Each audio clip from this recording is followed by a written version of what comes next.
everybody, and welcome to ABL Down on the Farm, episode 34. Excited to be here to talk about all things prospecting, but particularly prospecting in the ABL, a 30-team dynasty league with 20 minor league spots per team for a glorious 600 prospects. Got a lot to talk about today. I'm very excited to have a first-time guest on the show. Frank from the ABL Cubs is going to be on the show. We're going to talk to Frank about his background in prospecting, and I've called him the reluctant prospector. So I'm interested to hear his perspective as he's joined a 30-team league and has gone up the learning curve of prospecting. So without further ado, I will bring Frank onto the show. Hey, Frank, welcome aboard. Hey, good afternoon. Thanks for having me. Good afternoon. So, we were kibitzing before on the show started, and you have your cowboy hat. You're out in Utah. Yeah. You're in ranch country where Yellowstone was shot, not too far away, which is very exciting. Our first time I've had a cowboy on the show, and I'll call you a cowboy, even though you're from Chicago. So just to clarify for everybody that because I am from Chicago, the term they have for people like me out here is all hat, no cattle. So that's me. I have no hat and no cattle. So yeah, no cattle. There you go. And I guess I should also say I would have had my Cub gear on. I would have been representing, but we just got home and my wife had dragged me out to a fireman's pancake breakfast fundraiser thing. So she dressed me up and I had to represent. So. Well, that's much more wholesome day than I've had thus far. I mean, aside from preparing for the show, I've been binge watching TV and ordering in like food for brunch. So, there you go. You've been much more active. Yeah. So, what I like to do with like first time guests on the show is just to hear a little bit about your fantasy experience. When you started playing fantasy baseball, and then kind of how you migrated into dynasty, which is okay. Most of us, we started like in roto leagues that were like, redraft leagues. Very few people just jump into dynasty. Sure. So maybe explain that arc a little bit, and then we'll talk a little bit about how you've gotten involved in prospecting. So okay. What's your story, Frank? All right. Well, so back in 1985, 86, 87, I started hearing about rotisserie baseball, and I'm a huge baseball fan. Yeah. Lifetime Cubs fan. And we set up at work. We set up our first baseball. We did it as a points league rather than rotisserie. My first draft, I was drafting Cubs who were past their prime. Ryan Sandberg, basically, as he was stepping aside because he wasn't earning his paycheck, and those kind of things. That era of baseball, and at that time, we did everything by hand. I would tabulate the scores we'd get the Sunday paper and it would have all the major league stats for the league. And I would go through by hand, and we had no benches. We had 8 teams. Yep. And we had just our regular lineup. So I had about I'd have maybe 90, 100, 120 players, maybe tops, where I'd go through and literally they had 14 home runs right now. They had 12 last week. They got 2 this week. So, that's right. That's right. And tabulate the scores. And this was even before spreadsheets, so yep. Do that by hand. And Evan's going to be loving this as far as us being out of touch. When the spreadsheets came out, that just saved my day, because then I only had to enter the data in. It did all the calculations for me. Right. We actually expanded to a bench. And then when the internet came out, I got my first computer with Windows 95 on it, and there you go. Yeah, it was a gig. It was a gigabyte computer, and I remember the technician guy at work said, "You got a gig? That's more memory than God would use." Right. And, right. That was the old AOL dial, the modem dial. Right. Yep, and the IRC, the Internet Relay chat rooms and things like that. And so I got into online fantasy leagues, and that's where I met Blue Jay Gary. Okay. In 1996, we started in our first league together. Ultimately, I ended up taking over that league, but that was our home league. I'm back in it again now, so we're going almost 30 years, 28 years. That's amazing. Yeah, that's great. That's great. Those stories remind me of when I started playing fantasy baseball, which is about 1987. And so, Oh, same time period. doing things by hand, the USA Today, stats in the morning you get, and you can track your players, and um, using grid paper. Remember grid Yeah, paper?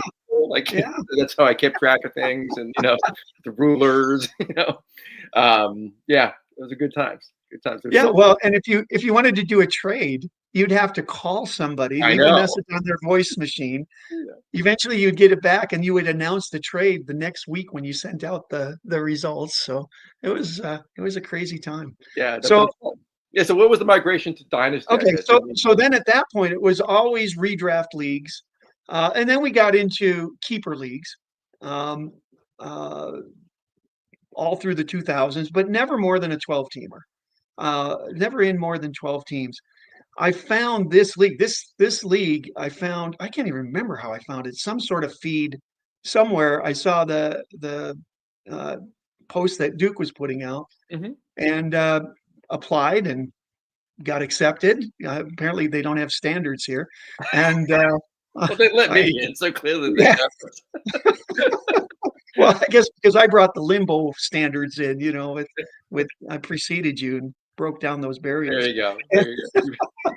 but but this was my first 30 teamer, and Uh-huh. I have to tell you, I'm losing interest in just everything else. I've lost interest in 12 teamers. I mean, ABL is just the most extreme experience. And Yes. in fact, once we had an opening when Blue Jay Mark uh, abdicated the scene, I thought Blue Jay Gary, he's going to love this. I got to get him in here. So we got Gary Yeah. over, and now we're here. And I've had some learning experiences about prospects because I never did prospects prior to this league. This is my first experience. All right. All right. So let's talk about that, because I think you're not alone. I've had other owners on the That's show good. who, right, where hadn't really done it or done it to this level, right? Because we're talking about 600 prospects being owned, right? And, Yeah, talk about deep end of the pool for me. yeah, and so there's a lot of value in the prospects for trading, and for teams that are looking to sell, they want to get good young prospects back, and so there's certainly value in it. So how have you adapted to this new world that you found yourself in, and maybe like talk a little bit about what kind of resources you started to use, maybe have gravitated to as you've gone along. Sure. Well, how I basically poorly is how I've adapted to it. So if you kind of look at the big picture from 30,000 feet in season one, we didn't have a salary cap. Hmm. Uh, and I just started trading away. I ended up making the playoffs. I think I had the highest score, like 5 of the last 6 weeks. I had a monster roster lineup. And but I did to get that. I was trading away every prospect and every draft pick that I could because I didn't know what to do with prospects. Yep. So I would just use them to try to build up the major league level. And during that season, like I said, I was doing really good at the end of the season. I beat Dodger Joe with a coin flip in week one, and week two, Duke knocked me out. So much for that. But at one point, this was the downfall of my prospecting system. It came out to about pizza bet because when I was beat, I like Duke lost 5 or 6 games that first season, and I won 4 of those 6 that he lost. I beat him, and Duke at one point goes, "Well, yeah, but wait till next year." He goes, "You're giving away your future for now." And I said, "No way. I want to win just as many games next year." Uh-huh. And so he made a pizza bet with me. So to try to win that pizza bet, the rest of my farm system and the rest of my picks up through like 2099, whatever it was, I traded everything because I was going to try and win that pizza bet. Right. Uh, and about, I think it was the point where I got to 14 and 15 on the season where I went, well, this ain't good. I've lost the pizza bet. Right. uh, so I'll just see what I can do. So season two was a loss. Season three was a loss trying to recover. And season four, I had a really good draft. I felt I did a pretty good job with pickups. And sure enough, this was just last year.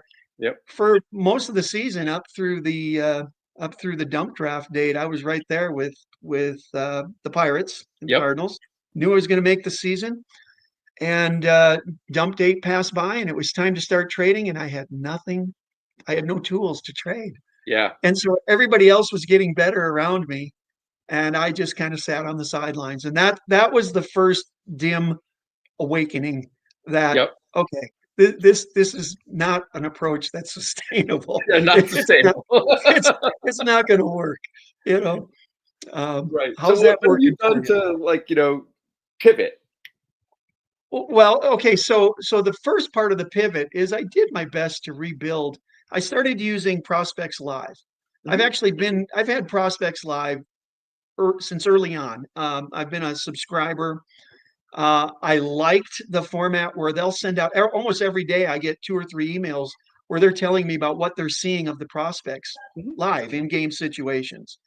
And so that's pretty much been my prospecting radar. That's been my universe. I don't understand what other universe to get into, which is why I was actually excited. I did tell you when you invited me on, it's going to be the shortest podcast episode you've ever had if we're picking my brain, right? No. But what I want to do is I want to pick your brain while I'm Sure. here. I don't know where to go. I don't even, and I will say this: if I ask any 10 ABL loaners about one particular prospect, I'm going to get 12 opinions, right? Yep.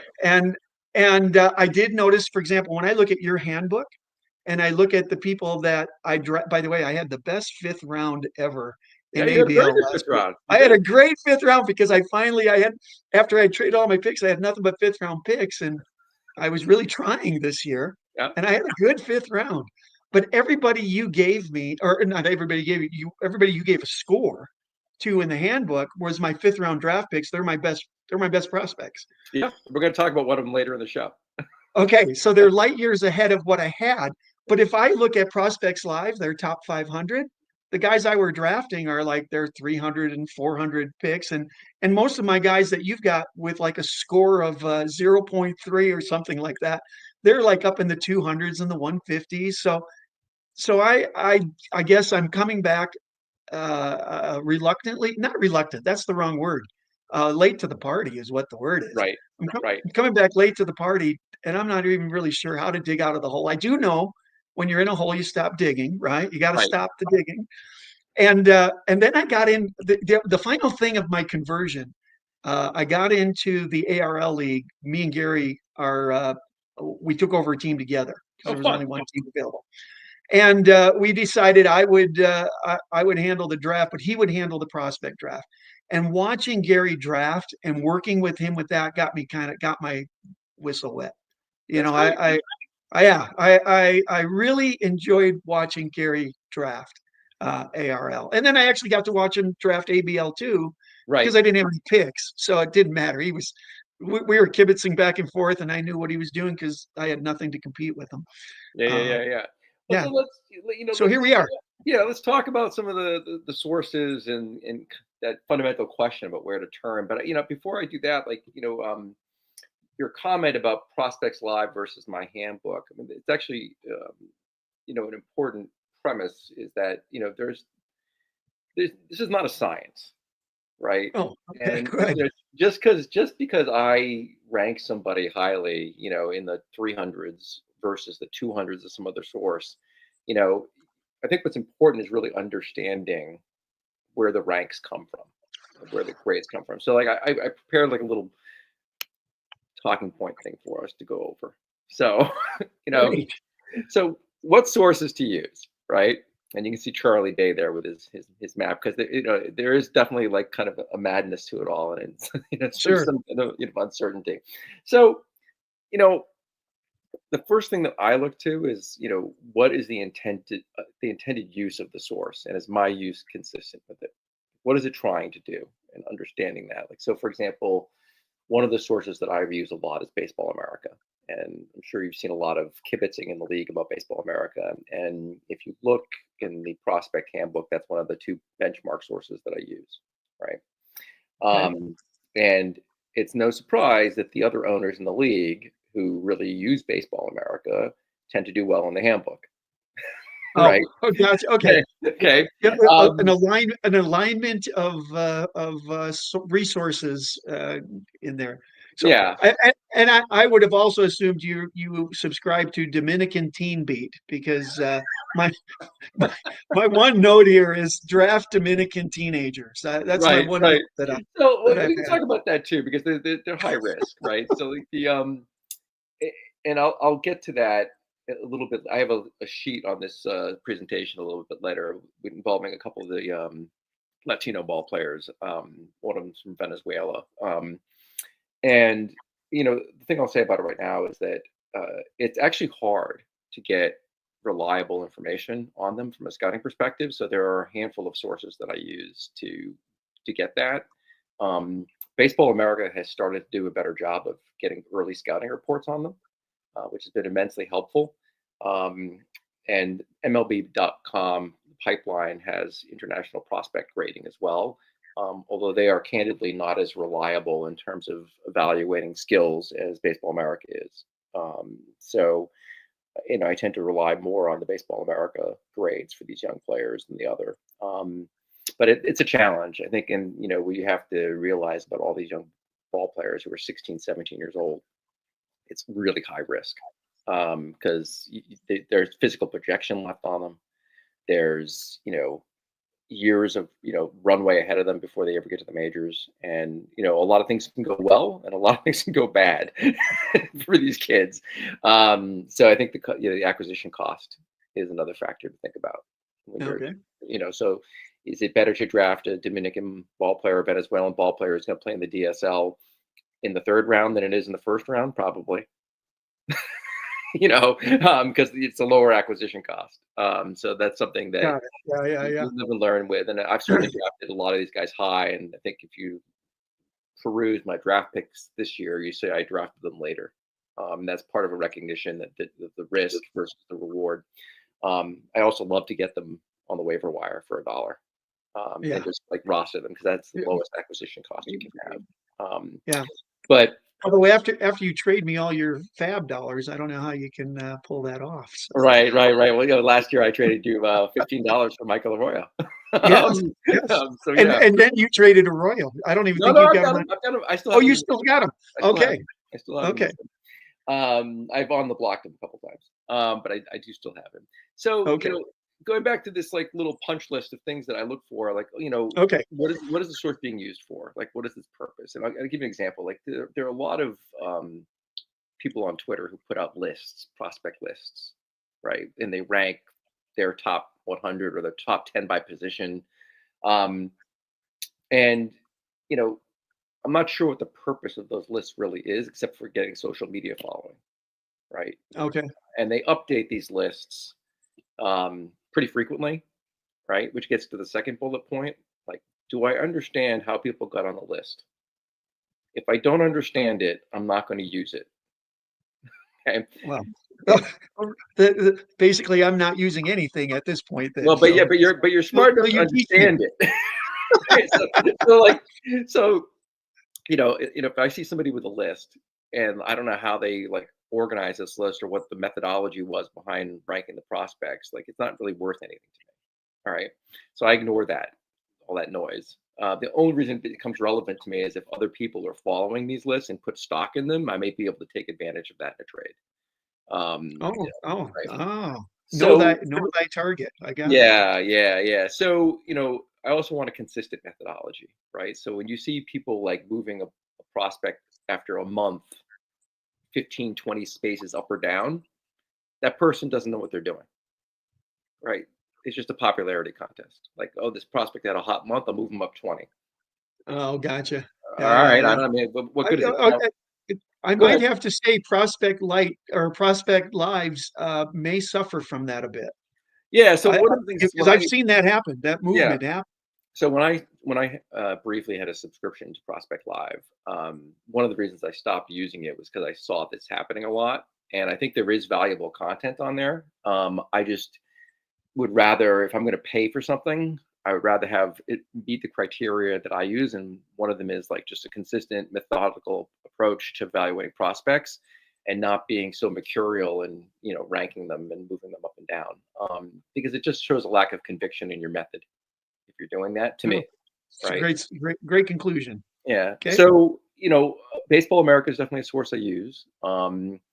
That's the third point: stability and a track record of providing really valuable insights about prospects. Um, and then I also want coverage throughout the year on prospects. Like this should be a year-round resource to me. And Yeah. as you've seen, the ABL goes year-round, and you need to have updates on your prospects, news coverage of your prospects, and really detailed kind of evaluations about them. And you start to learn how to read these scouting reports and read between the lines on things. So I have my little hashtag ABP, always be prospecting, right? I Oh, mean, okay. that's a year-round thing, right?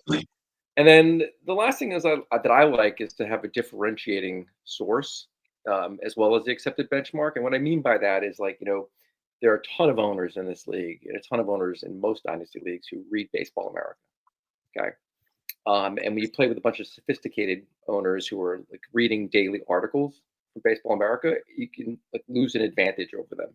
The playing field gets level pretty quick.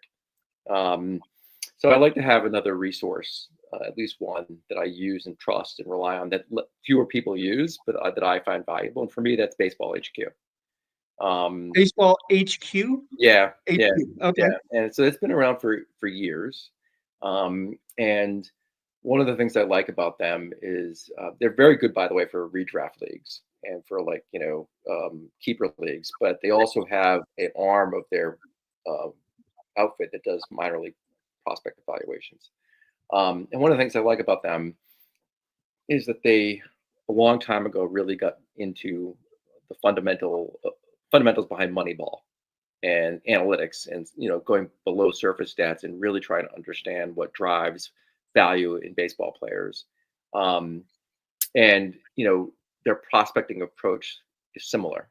And they put a lot of reliance on exit velocity metrics, as well as live scouting, look-ins.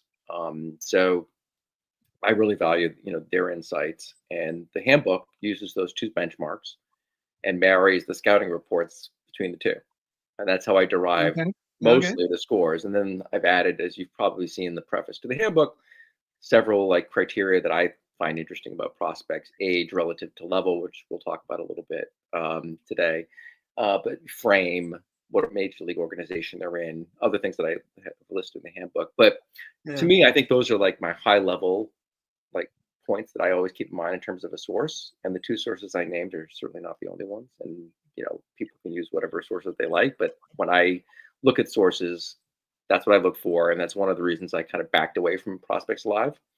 Which doesn't mean you should, but if you like it and you find it valuable to have those updates, great.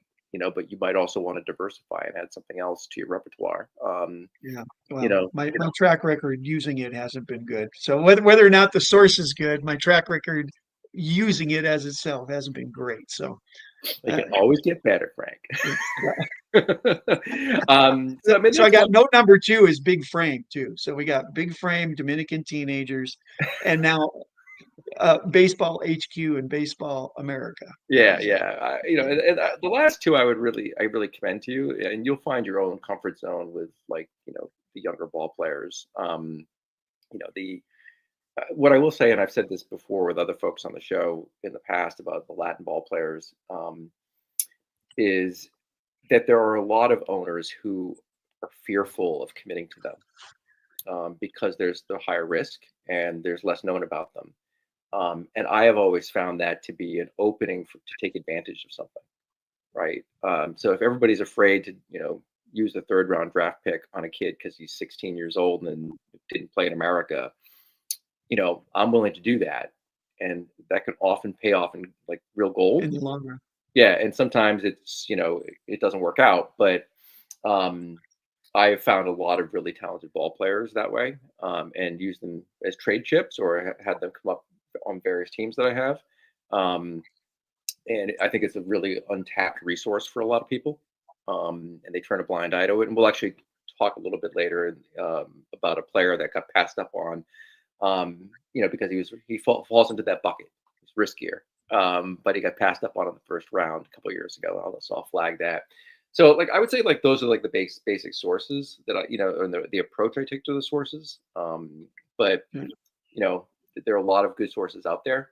Those are the two that I use, and folks on the show have talked about their resources that they use as well. And for example, Tom has sources that he won't even tell me about. He uses he's really good at it. He is like a trusted source out there too Uh-huh. that are his secret sauce to prospecting. So we each have our own approach. You're in several leagues with him, aren't you? I am. So yeah, Tom and I, gosh, we're in so many leagues together. We're in, I think, 3 dynasty leagues right now together, Wow.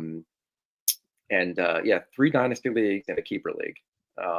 So yeah, which is basically my home league, which is turning 20 years old next year. So, that's the other thing, you get to really kind of like learn, which is fun for fantasy baseball. Just like you have a relationship with Gary and you've kind of learned from him, I learned from Tom, and like you can see patterns. Yeah. People who they draft. So there are leagues that Tom is not in that I own players because he drafted them. I'm like, oh well, if Tom likes them, Yeah. I'm Tom gonna got take you there first. right. And so copying somebody is the greatest form of flattery. Yeah. Flattery, right? Yeah. I mean, Yeah. if Tom did it, it must be a good idea. So, I find that to be a really fun aspect. Well, and knowing the owners. I mean, Gary and I have done several trades, and we probably will continue to because I know what he likes, and he's Yeah, very familiar with what I like. So yeah. And you learn that about the different owners. Sam and I have done a lot of trades together. I know kind of the prospects that Sam likes. So sometimes I'll go pick one up knowing I'm going to trade him to Sam in a couple weeks. you know, because I just happened to find him first for whatever reason. gotcha. Yeah. Yeah. And there are guys that Tom likes, I know, and he knows the same about me. So we've worked out a lot of trades that way over the years. Yeah. Well, Um, yeah. Well, you know what? It's interesting since when we were talking during the draft during that 5th round, you and I back and forth. yep. Uh, uh, I've gotten to the point where right now I'm afraid to trade any of my prospects because I don't really until I don't know which ones really have value. I mean, I can see what your score is in the handbook, but it's kind of like I want to hold on to at least what I my toehold that I Yeah. picked up there. I want to hold on to them till I know what I'm doing better. Yeah. Well, let me get let's talk about that for a second. Like, you brought up the general point that some of the prospects that I graded lower were graded higher in prospects live, Yeah, yeah, right? So if you let's say, just for the sake of argument, you were using those 2 sources, right? The handbook and prospects live, and I'm not suggesting the handbook is anywhere as sophisticated as prospects live is. I'm just saying if those are your 2 sources, it's better than my dartboard. right? Well, there you go. But if those are your 2 sources, right? And there's an owner that really likes prospects live, right? Yep. And you've got a reason to believe that a guy they have ranked 200 maybe isn't really ranked 200. Maybe if you take an average of the 2, maybe he's like 250 or whatever it is. Like, that's a guy maybe you move, right? Yeah. Okay. Yeah, I see You your. know, Yep. I see your right? point. So Yep. like that kind of Yeah. contrarian evaluation of prospects can give you value. It can reveal maybe overvaluation of somebody when there maybe is more doubt than just relying on one source to tell you. Um, and I find that useful. And sometimes, for example, Baseball HQ and Baseball America have different grades on prospects. If they both have the same grade, I really like that. If they have meaningfully different grades, I'm like a little suspicious of that. And Yeah. Something's not adding up. Sure. right, and there's uncertainty in that prospect, maybe more than I would think if you just looked at Baseball America, for example. So if you just looked at Prospect Live, maybe you think this guy's rock solid, but then you start looking at some other sources and they have him lower valued, and you're like, well, maybe that's a guy I can move if I'm getting a good return, and maybe the return is a guy that is ranked, it has convergence between your 2 sources is a little bit higher. Sure. Right? So, the other thing I would tell you is as you're getting into this, things that I found useful when I first started really getting into prospecting, which is not that long ago. I've been at it, I guess, about 10 years now. Wow. But and it's I think for all of us, it's a incremental process of learning more, and I have a long way to go still myself. But the other kind of benchmark that I found useful was just age versus level. Yeah. And just looking at a prospect to see how old he is and what level of the minor leagues he's at. And so these are rough benchmarks about the average age, according to Baseball America, of prospects at each level. And if you You have a know, guy, what's that? I was just going to say this slide here is probably worth the price of admission today for me. Right. No, so but this is a really good kind of like boilerplate kind of entry level kind of thing to think about when you see a prospect.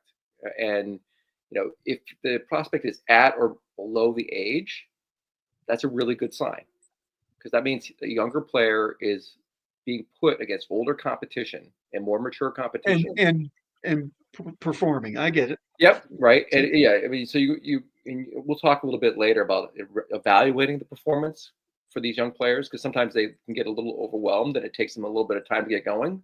But the fact that the major league organization put them in this position is, generally speaking, a good sign. Okay. This is not a foolproof methodology, but it's something sure. that I No. started looking at and thinking about.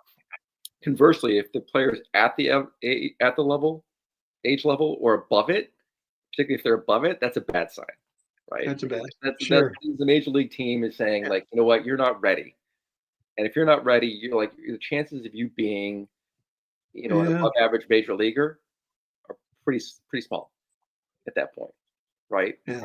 Yeah. Um, so like this kind of age bracket, which I'm happy to send to you, but this is basically Oh, like I've got this slide now. Don't worry about it. I've got this marked. good, good, good. So like Screen capture. this is actually what I use in the handbook. When I have age versus level in the handbook, this is what I use as the kind of benchmark, and I award points if you're so many years younger or so many years Yeah. above. Yeah. Negative. Got it. So let's talk about a couple examples, like just to illustrate this. So Gavin Cross was just cut in ABL. All right. And he just cleared waivers today, actually. And he's an interesting example of this. So I have his like prospect handbook grade on here, a 5.991. But in 2023, in our league, he was drafted 1.11. So first round 11 pick overall. Okay. In the real world, he was drafted 1.9 by the Royals. Okay. This college bat, so people kind of tend to view those guys as relatively safe or safer than young Sure. teenagers, right? Yep. But he didn't have any elite tools, no elite power, no elite hit tool, kind of just like average grades across the board, right? So I'm gonna ask a question real Yeah, quick about that. So when yeah, I look at the grades, he's a 40 this, he's a 45 that. How much is there a big difference between 40 and 45, 45 to 50? Is that a major difference? yeah. So like, that's It a good is. question. So there are. um, and keep in mind these are not scientific, right? Of These are course not. grades they Yeah. apply, and depending on the source, the grades can be based on metrics, exit velocity, different spin rates for Sure. pitchers, movement for their fastballs and the like. And when you get into your sources, you should understand how they're grading people. So Baseball America, for example, explains it, like how they like reach these grades, with the sufficient detail that I understand it and can look at Okay. different Then grades. there's hope for me. Yeah, Oh, yeah. So like okay, good. a 50 grade is basically supposed to be major league average, Okay. like right. So like an average regular, right? So if you have 50 grade power, that's average power. 55 would be slightly above, right? And 60 would be like potential like all-star power, occasional. And then if you get above that, you're getting into elite levels. All right. Okay. So you'll get base runners that have 80 speed. That's like They're booking. yeah, that's like Ellie De La Cruz speed, like really Okay. fast. All right. Okay. Um, very rare to get somebody with an 80 power grade, but it does happen. But 70 is not out of the question. So, Okay. Jock in Kansas City, 70 grade Sure. power. Um, so So when you say no elite tools, Gavin Cross, we're looking at he's 55 or less. There's no 60s popping out at him. yeah, Okay. that's right. All right. Right. So like, the 11th pick in the first round, it's a significant pick, right? And so you're investing Yeah. in a guy that maybe you think is safer, but isn't really that exciting, right? So I have a couple of examples here below of guys who went right after him. Dalton Rushing, all right, who's on the cusp of being in the majors and, is a catcher outfielder and is, a really good hitter. And then Felon Celestin is a, Latin ball player who is going to the DSL, right? That people were a little wary of drafting or spending an early draft pick on, somebody pulled the trigger at the 13th pick. He was a high upside prospect. Was considered to be the number one international prospect that draft class. And he's been good, although a little bit injury prone. So the verdict's still out on him. But this is just illustrating the acquisition cost difference between the two, and different philosophies about who you pick. Like I would have taken Selzman, right? Okay. 111, right? Now let's talk about crossover in the other column. He's 24 years old at AA, right? So if we go back to this chart, he's right on average, right? But the problem is he's also repeating AA. That's a bad sign. Yeah. All right. He had 436 plate appearances in AA last year, and the Royals put him back there. Yeah. Not the good. handwriting's on that wall. Yeah. Right. So you can see his slash line, which is not that impressive, right? This is, again, that was a slash line in 2024, and now you can see in 2025 and 85 plate appearances. Right. So he's struggling. He's got a 37.6 K rate right now. Yeah. Again, only 85 plate appearances, small sample size. These are not things you want to see. So you get a sense of by Cal, cut him. Right. So this is my little sell logo down here. Get rid of that guy. Right. So I'm not surprised that he passed through waivers in ABL. Right. A lot of savvy owners let him go through waivers. Right. And this is a former first round pick. Right. Not only a former first round pick in ABL, but first round pick in Major League Baseball. Baseball as well, yeah. Right. So, I mean, this is an example of kind of using age versus level and paying attention to that and understanding, reading between the lines of what the Major League organization is doing with the player, right? And the repeat here is a killer to me. When I saw they put him down again in AA, I was like, this kid's toast. Now he could turn things around, but at 24 AA, I'm not that excited about Gavin Cross. Does that make sense? Yeah, it does. So just a quick question. You have him as a 591 in your handbook this year. Mm-hmm. What was he the year he was drafted? What did you have him there? Oh, that's significant. I can look that up as we're talking. I've got the okay, or do it after. Yeah, I'll do it after. I'll find it. Find okay. it. But I will tell you this. If the handbook came out today, his grade would be lower because he's repeating the level. Right. Exactly. Right. That's why I was curious what he was when he was drafted. Yeah. It would go down even more below 591. Yeah. Okay. He was reassigned to AA. Right. So the other thing, just to point out to illustrate the age versus level thing a little bit more, and maybe you'll find this useful, is I just picked two of my prospects from my ABL roster. One is Andres Valor, and the other is Andrew Salas, who is just part of the draft class this year in the international draft. So they're both in A ball. Okay. And I put the average age of 21 there. Sure. Now, Valor is 19, so he's a couple years below the average, which is good, right? Good sign. My little cool logo there. That's cool. I'm happy with that. Yeah, right? I like that. Yeah. Right. So we're boomers, but we got the emojis down. There you go. That's right.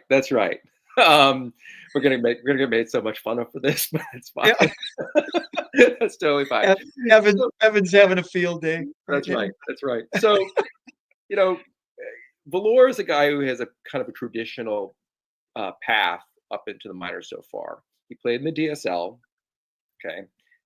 He went to the CPX, which is the rookie, complex league last year.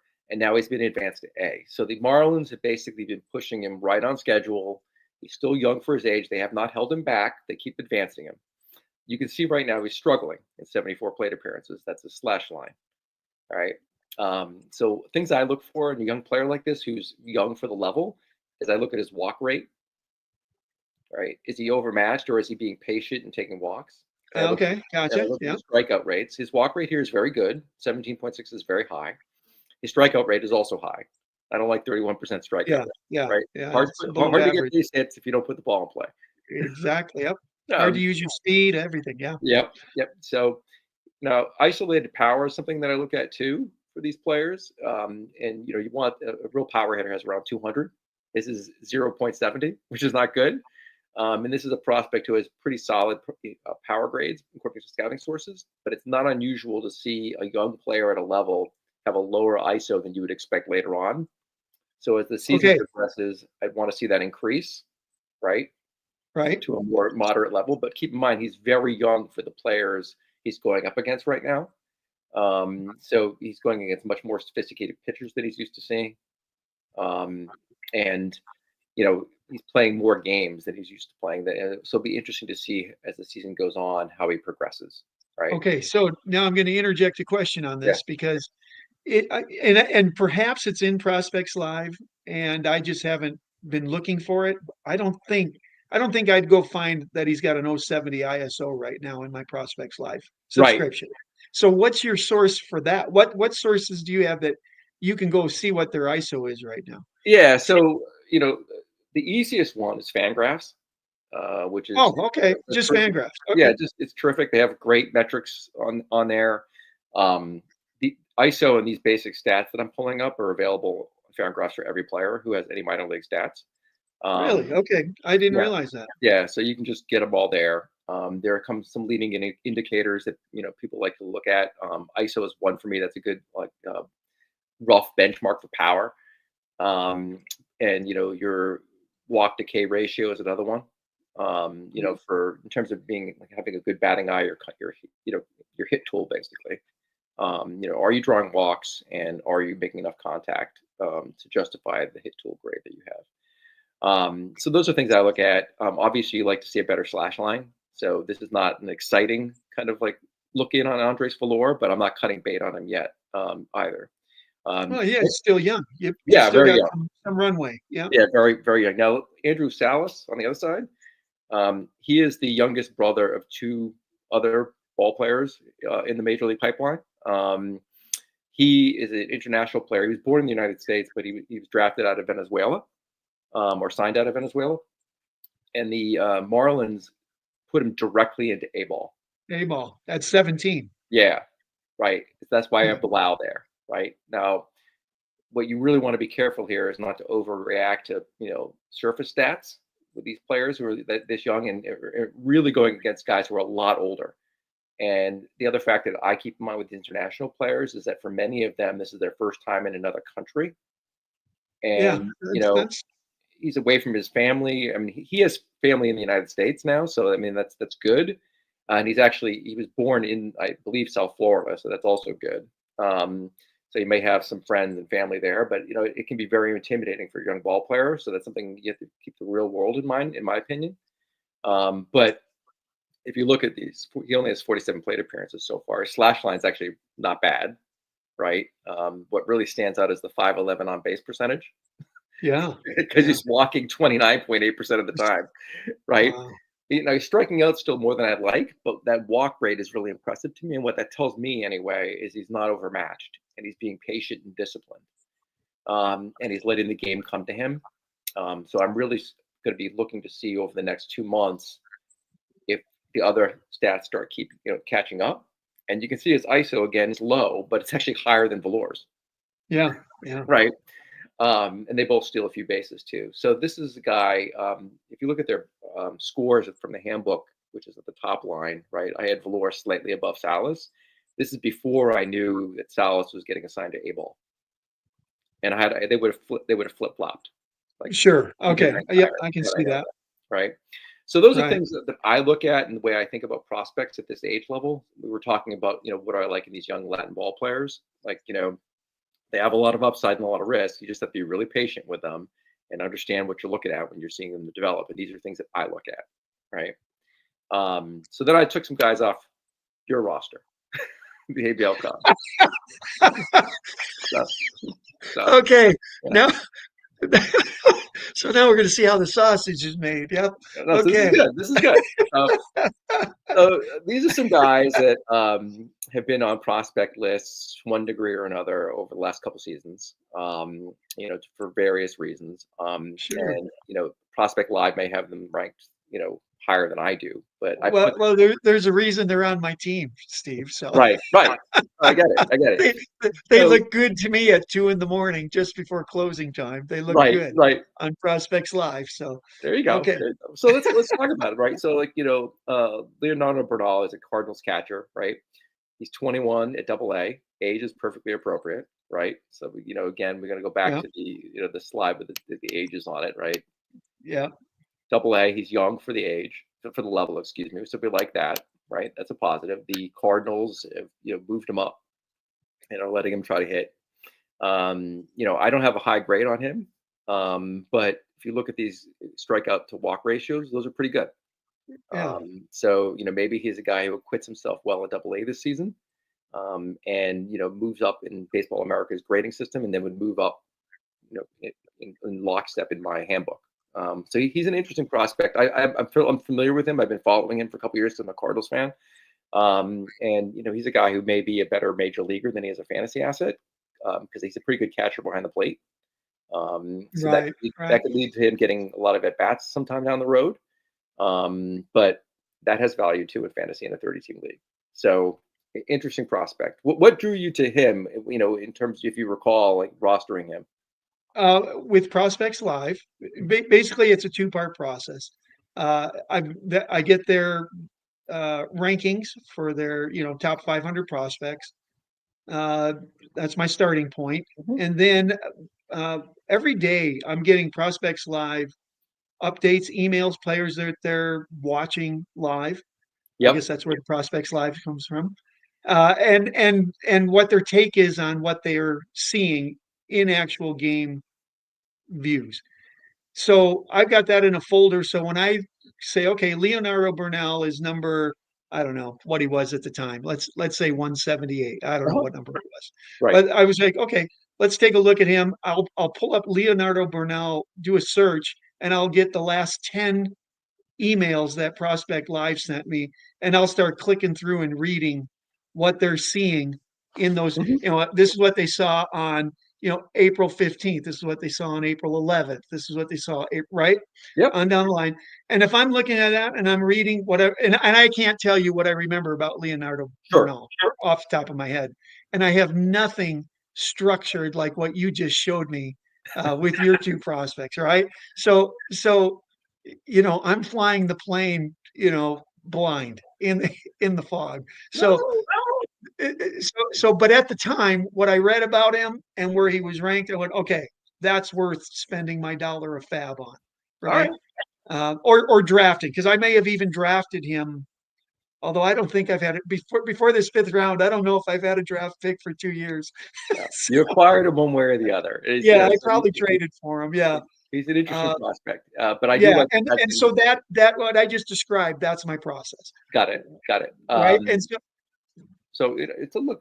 There's nothing wrong with that process. So if you augmented well, it with something else, right? other than results, yeah, there's No, but I really think you look. Well, let's talk about your fifth round this year, right? okay. All right. So Lendro Arias is a guy you drafted in the fifth round this year, and when you drafted him, I actually sent you a message that I thought it was like a good draft pick, right? Yep. 'Cause, Yep. I had done I had entered all the values in my handbook already, so I knew where he was going to shake out at this 605, Okay. Okay. just above average grade for a prospect. And he was actually a guy that I was considering in the fifth round. Oh, So okay. I'm gonna chalk that one up. We're gonna yeah, put that so on yeah, so the I plus like him. side. He's an interesting Latin ball player. He's 20 years old. He's had high A again, young for the level, right? So let's just go back to the sheet here. So high A, he's like 2 years younger, right? We like that. He's got an excellent strikeout to walk ratio, right? Which is what I read about him and why he was intriguing to me. That Yeah. was, and that was the most recent views that the people writing about him had. So Yep. good Yep. plate discipline, and he's a shortstop. Yes. Because that is one thing I actually saw that on one of your previous podcasts. Obviously there's more avenues for them to progress to, uh, Yep. as opposed to a first baseman. So Yeah. Actually, I obviously agree with that. So, and to me, like a guy like this is a very interesting prospect. You can see that Baseball America and Baseball HQ think so too, as well as the other factors in the handbook that lead to this grade. But it's pretty, the two biggest drivers of the grades in the handbook are Baseball America and Baseball HQ. okay, So going back to the point we were talking about before, sort of like cross triangulating resources. The fact that Prospects Lives like this kid, Baseball America likes the kid, Baseball HQ likes the kid. This is a guy you should hold on to. See what he does, right? We'll see in a couple of years how he progresses, but there's talent, Right. right?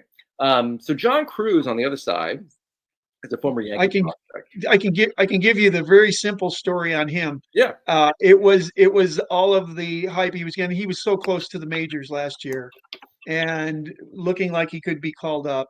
Uh, uh, Even though he's relatively young, they were talking about he was progressing quite well. I'm looking at the 28% K rate though, and uh, wondering. There's quite a disconnect between what I read about him and what I'm seeing here. So, yeah. I think and if you clicked on John Cruz in our league, like, to look at his his history, right? Let me just pull him up. I think there's an interesting story here about John Cruz. okay. Um, I'm pretty sure that I was the first guy to own him. Oh, really? Yeah, pretty sure. New note: if Steve cuts him, you- Well, I made mistakes, Frank. I made mistakes. So let's just look here. Um, no, I take it back. No, in this league, so it was another league that I had Cruz in first. In this league, he was claimed by San Francisco in 2023. So that's Josh when he used to own the Giants. Had right? him. And Okay. I acquired him via trade then. Yep. Yep. Yep. So I mean, this is guy. These stats you're seeing on the screen are from 2024. He hasn't started playing ball yet in 2025, and I couldn't find out exactly why that is. Um, he could be injured. He could just be like waiting for an assignment. I don't know, but hopefully they're not going to have him go to the CPX, which hasn't started yet, like and demote him. Because if they demote him, that's a really bad sign. Yeah. They could reassign him to A ball. So we'll see what they do with him. But that strikeout rate's a little alarming. He also dropped out of Baseball HQ and Baseball America in terms of being graded at all. Oh, interesting. Yeah, which is why the prospect score is so low. In the handbook, I default him to basically 45 grades across the board when that happens. So he's a guy who could bounce back. He's an interesting, power hitter, basically. And he was on a kind of normal trajectory to go to the majors. So it would be very interesting to see where the Marlins assign him. And then the last guy was Wickelman Gonzalez, who's repeating Double-A ball for the Red Sox. Yeah, that's So quite what disappointing. attracted you to him? Everything I was reading about him and his pitching repertoire and what they were saying, basically his stuff looked really good. Yeah, he's actually with And the Red Sox now. He got traded. That's right. yeah, Yeah. yeah. But before, when he was with Boston, Yep. everything I really liked what I was reading about his arsenal and uh, the performance and shape and all those fun things. Yep. So it was basically off of that. There was no stats, no algorithm or any support to that. Right. Um, So one of the things that I look at in pitchers, like it'd be interesting to see what the White Sox do in terms of advancing. You really want to see him get to AAA, right? The repeating of Double-A is not great, so yeah, long they keep him there, right? If he pitches a full season at Double-A and doesn't do well, that's like not. It's kind of the Gavin Cross model, right? So we'll see. I highlighted here is walk to K ratio, which is the leading indicator that I look for pitching prospects, which you can get on Fangraphs. okay, And you basically want a 20, yeah, at right? least, yeah, Right. So, yeah. you'd love to have a really high strikeout rate, something around 30% for these prospects, and a walk to K ratio of about 20%. So I look at that first and foremost with all pitchers, and basically I can up down most pitching prospects on that alone, from my perspective. Okay, So this is low. It's also in line with what he had last year at Double-A. Yeah, I think he so had no progression. Yeah, yeah, so like you'd want to watch that, I think. But these are just kind of all examples of age versus level that I just noted on your roster that I thought were interesting to discuss. So some food for thought. yeah, yeah. A lot of food for thought. Yeah, yeah. So let's talk about something you mentioned before, which is your lack of picks. So you have no picks in 2026. So like you need Well, to get prospects. What's the plan? yeah, well, trading, I think, is really all I'm going to do. And I think I told you this when I was drafting in the fifth round. Uh, I you had said something like before drops. You said I think after these last few picks, you might have moved up to like 25th or 26th or something like that. And I said, yeah. I said, I guess you can make some progress when you actually play the game. Yeah, that's And right. yeah, and so that's actually one of my new. Well, no, it's not quite brand new. I said this last year and didn't follow it. But I've committed not to trade any first and second round picks ever again. Number one, and if the time comes where I realize that I don't have the horses to compete this year, Yep. I'm going to probably be looking for picks. I've never looked for picks. I could care less about picks, to be Yep. honest with you, as you can Well, see from my stable of picks. well, you might Uh, care more. Plus, yeah, when you get yeah, prospects live, you you get might, another yeah, source. You like, you'll get some good draft picks. yeah. And So, and then last year when I finally realized that, like I said, I had been keeping right up with Pittsburgh all the way through the dump deadline, and then I could see that everybody started pulling away from me, and I had nothing to trade, so I threw in the towel. By that time, when I threw in the towel, nobody was interested in picking up. I waited too long, yeah, and there were no picks. I wouldn't have gotten very many picks anyway at yep, that point. yep, If yeah, I decide to, yeah, I might be throwing in the towel sooner or later if it's evident that I can't compete. But I'm committed. I'm pretty sure I can get to the playoffs again this year. Uh, I wouldn't be surprised at all that you can. I So I just don't know if I've got the horses to survive after the trade deadline. yeah, yeah. So I only have one pick in 2026. I have a first round pick. What? So yeah, Yeah. so I have work ahead of me too. So I will be acquiring some picks in the dump Uh-huh. deadline. So Okay. yeah. All right. Um, so I don't know if you have any to share with me, but do you have any crushes or fades of prospects you like or don't like as much as I previously? do not have crushes and fades because I just haven't. It's been a neglected. It's like my neglected spouse.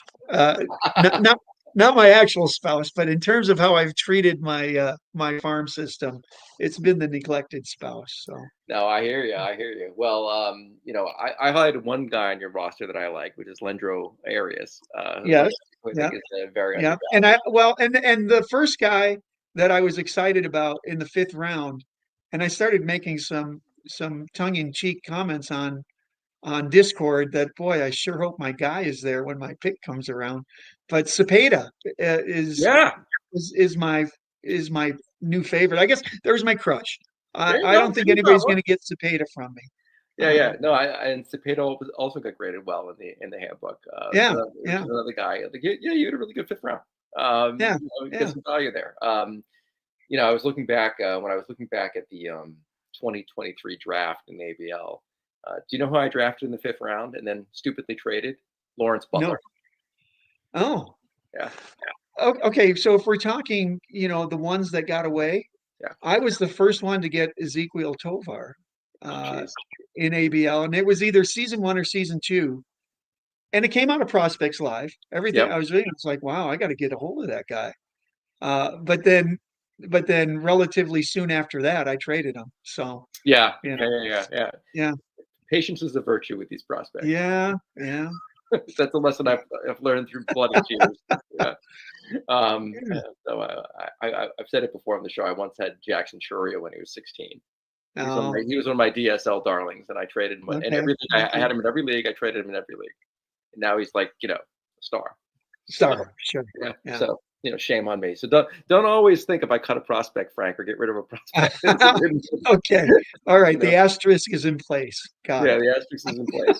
So before we go, one thing you mentioned to me that I just wanted to hear a little bit about is it used to be a stand-up comic.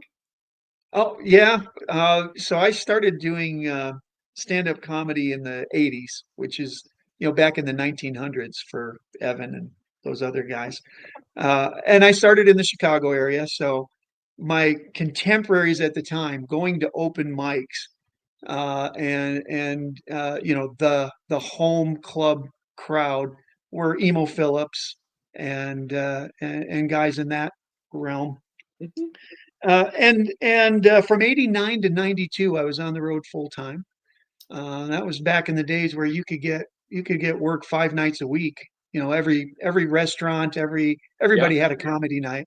And so there was a tour called the Tribble Tour that would take you through Minnesota, through the Dakotas, down back through Iowa, Illinois, Wisconsin, and you would drive for 3 months and do 6 shows a week, and have one night out and I was, notoriously underpaid for years, and uh, met my wife in Minnesota at a Nice. show in '92, and she made it pretty clear that if we were going to get married, and we both had kids, second marriage, if we were going to get married, she wasn't going to be sitting home watching kids while I was out on the road. So I went back and got a real job, and There you uh, go. yeah, yeah. So and still performed on the side quite a bit locally. Uh, about 5 years ago, the handwriting was on the wall. Evan's going to love this one too. I don't have the cultural references anymore. Right. And they're Right.